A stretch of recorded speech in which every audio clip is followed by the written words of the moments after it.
ನಮಸ್ತೆ ಅಸ್ಮದ್ಗುರುಭ್ಯೋ ನಮಃ ಅಖಂಡ ಮಂಡಲಾಕಾರಂ ವ್ಯಾಪ್ತಂ ಗೆನ ಚರಾಚರಂ ತತ್ಪದಂ ದರ್ಶಿತಂ ಗೆನ ತಸ್ಮೈ ಶ್ರೀ ಗುರವೇ ನಮಃ. ಬುಧವಾರ ತುಂಬ ವಿಶೇಷವಾಗಿರುವಂತಹ ದಿನ. ಬುಧಗ್ರಹನ ಅನುಗ್ರಹ ಪಡೀಲಿಕ್ಕೆ ತುಂಬ ವಿಶೇಷವಾಗಿರುತ್ತೆ ಈ ದಿನ. ಅಂದರೆ ಬುದ್ಧಿಶಕ್ತಿ ಹೆಚ್ಚು ಮಾಡ್ಕೊಳ್ಲಿಕ್ಕೆ ಇವತ್ತು ತುಂಬ ವಿಶೇಷವಾಗಿರುವಂಥದ್ದು. ಹೆಸರು ಕಾಳನ್ನು ದಾನ ಮಾಡಿ ಅನುಕೂಲ ಆಗುತ್ತೆ ಎಲ್ಲ ವರ್ಗದವರಿಗೂ ಕೂಡ. ಇದನ್ನು ಪಂಚಾಂಗವನ್ನು ನೋಡ. ಸಿರಿ ವಿಷ್ಣು ಸ್ತರಾವಾರೋ ನಕ್ಷತ್ರಂ ವಿಷ್ಣುರೇವಚ ಯೋಗಶ್ಚಕರಣಂಚೈವ ಸರ್ವಂ ವಿಷ್ಣುಮಯಂ ಜಗದು. ತಿಥಿವಾರ ನಕ್ಷತ್ರ ಯೋಗ ಮತ್ತು ಕರಣಗಳನ್ನು ಯಾರು ದಿನನಿತ್ಯವೂ ಕೂಡ ಶ್ರವಣವನ್ನು ಮಾಡ್ತಾರೆ, ಹಾಗೆ ಪಠನವನ್ನು ಮಾಡ್ತಾರೆ, ಆ ದಿನ ಅಭಿವೃದ್ಧಿ ಆಗುವಂಥದ್ದು ಕೂಡ ಇರುತ್ತೆ. ಈ ದಿನದ ಪಂಚಾಂಗವನ್ನು ನೋಡೋಣ. ವಿಶ್ವವಸುನಾಮ ಸಂವತ್ಸರ ಉತ್ತರಾಯಣ ವಸಂತ ಋತು ವೈಶಾಖ ಮಾಸ ಕೃಷ್ಣ ಪಕ್ಷದ ದ್ವಿತೀಯ ಬುಧವಾರ ಬಂದಿರುವಂಥದ್ದು. ದ್ವಿತೀಯ ಅನುರಾಧ ನಕ್ಷತ್ರ ವರಿಗ ಯೋಗ ತೈತುಲ ಕರಣವನ್ನು ಕೂಡ ನಾವು ಈ ಪಂಚಾಂಗಗಳಲ್ಲಿ ತಿಳ್ಕೊಬೋದಾಗಿದೆ. ಇದರ ಜೊತೆ ದ್ವಾದಶ ರಾಶಿಗಳು ಮೇಷ, ವೃಷಭ, ಮಿಥುನ, ಕಟಕ, ಸಿಂಹ, ಕನ್ಯಾ, ತುಲ, ವೃಶ್ಚಿಕ, ಧನಸ್ಸು, ಮಕರ, ಕುಂಭ ಮತ್ತು ಮೀನರಾಶಿ. ಈ 12 ರಾಶಿಗಳ ಫಲಾನುಫಲಗಳು ನೋಡೋಣ. ಪ್ರಥಮ ರಾಶಿ ಮೇಷರಾಶಿ. ಇದನ್ನು ಮೇಷರಾಶಿಯವರಿಗೆ ನೋಡಿದಾಗ ಬುಧವಾರ ಬಂದಿರೋದ್ರಿಂದ ಯಾವುದೇ ರೀತಿಯ ಒತ್ತಡಗಳು ಬಂದರೂ ಜಾಣತನದಿಂದ ಅದನ್ನು ನಿಭಾಯಿಸ್ಕೊಳ್ಬೇಕಾಗುತ್ತೆ. ಮೇಷರಾಶಿಯವರು ನೋಡಿ, ಒಂದು ವ್ಯಾಪಾರ ಉದ್ಯೋಗ ಕ್ಷೇತ್ರ ಅಥವಾ ಮನೆಗಳಲ್ಲಿ ಕೆಲವೊಂದು ಒತ್ತಡಗಳನ್ನು ನಾವು ಎದುರಿಸಲೇಬೇಕಾಗುತ್ತೆ.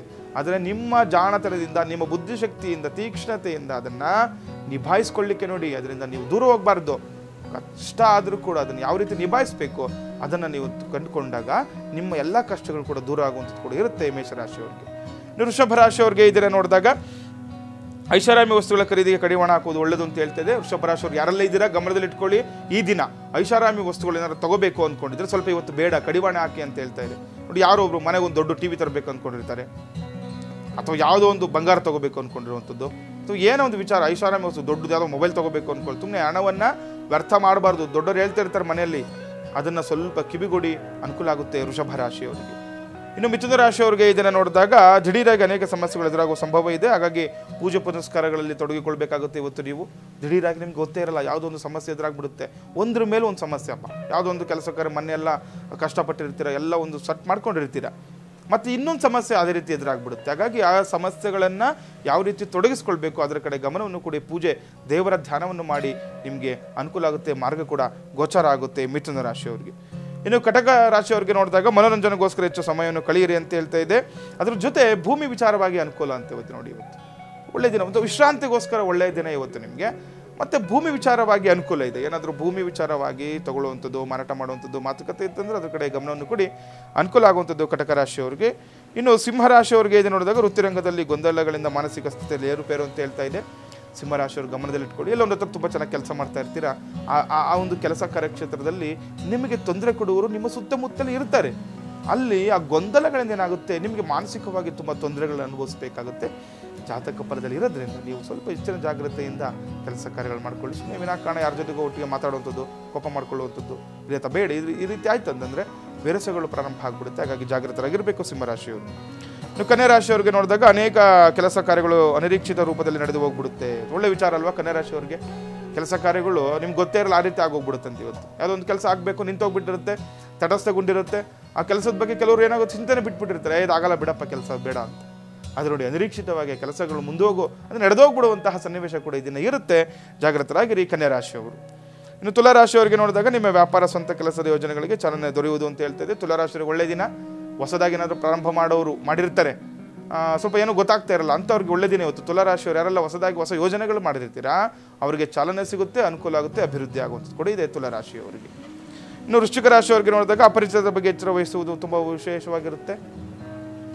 ಅಪರಿಚಿತರು ವೃಶ್ಚಿಕ ರಾಶಿ ಯಾರಿದ್ದೀರಾ ನೋಡಿ, ಎಲ್ಲೊಂದು ವ್ಯಾಪಾರ ಉದ್ಯೋಗ ಮಾಡ್ತಾ ಇರ್ತೀರಲ್ವ, ಯಾರೋ ಗೊತ್ತಿಲ್ಲದ್ರೆ ಮೂರನೇ ವ್ಯಕ್ತಿ ಬರ್ತಾರೆ, ಅವ್ರ ಹತ್ರ ಸ್ವಲ್ಪ ಹುಷಾರಾಗಿರಬೇಕು. ಮೋಸ ಹೋಗುವ ಸಾಧ್ಯತೆ ಹೆಚ್ಚಾಗಿರೋದ್ರಿಂದ ವೃಶ್ಚಿಕ ರಾಶಿಯವರಿಗೆ ಎಚ್ಚರಿಕೆಯಿಂದ ಇರುವುದು ಸೂಕ್ತ ಈ ದಿನ ಅಂತ ಕೂಡ ಹೇಳ್ಬೋದು. ಇನ್ನು ಧನುರ್ರಾಶಿ.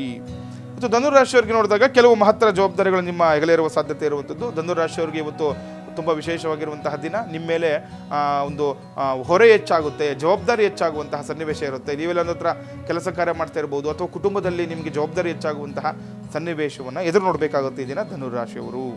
ಇನ್ನು ಮಕರ ರಾಶಿಯವರಿಗೆ ನೋಡಿದಾಗ ಹಣಕಾಸಿನ ವಿಚಾರಕ್ಕೆ ತೊಂದರೆ ಅಂತ ಹೇಳ್ತಾ ಇದೆ. ಮಕರ ರಾಶಿಯವರು ಹಣದ ವಿಚಾರವಾಗಿ ಯಾವುದೇ ವ್ಯವಹಾರಗಳನ್ನು ಈ ದಿನ ಮಾಡಬಾರ್ದು.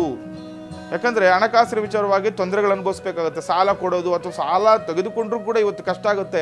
ಮಕರ ರಾಶಿಯವರು ಹಣದ ವಿಚಾರವಾಗಿ ಎಚ್ಚರಿಕೆಯಿಂದ ಇರಬೇಕಾಗುತ್ತೆ ಈ ದಿನ.